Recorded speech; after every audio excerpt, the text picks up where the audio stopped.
taagan tahay ixtiraafkayga iyo goon isku taagayga oo lugtii haysata laba qof oo kasta oo walaal ah oo hal naas wada shaqay si walba isku dagaalaan si walba isu magaan miyay dhamaanaysa walaalnimadoodii oo ay kala tagayaan may waa sababta aan u diidanahay inaad adiguna adiga tagto waayo walaalkii baa tahay si walba oo aan isku dagaalno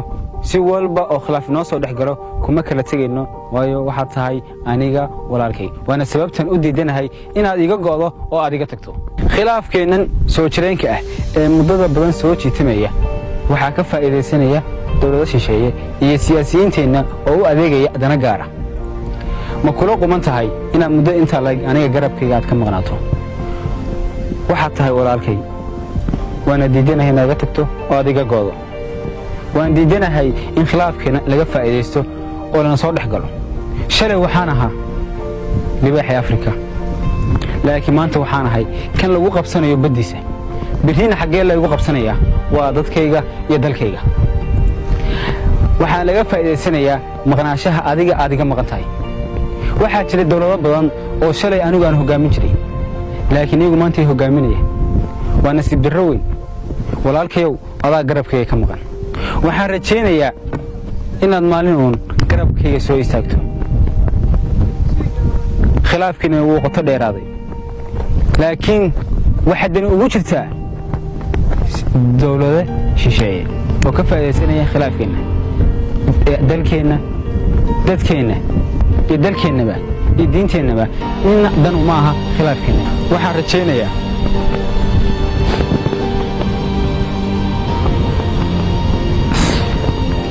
inaad mar uun garabkii ku soo laaban doontid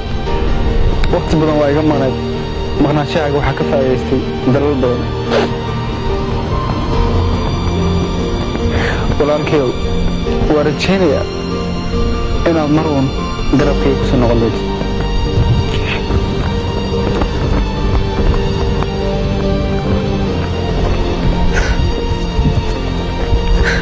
walaal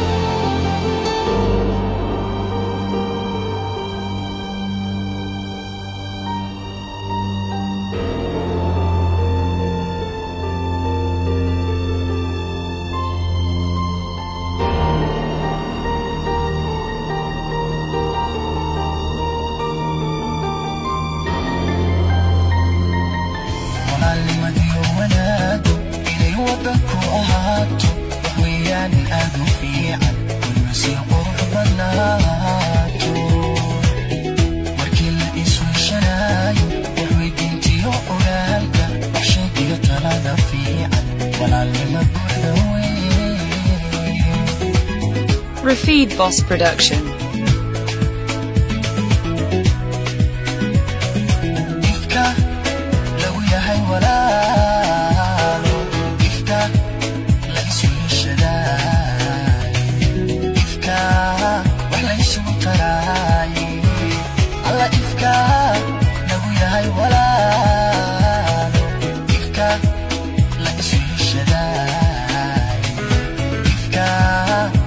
Sugu taray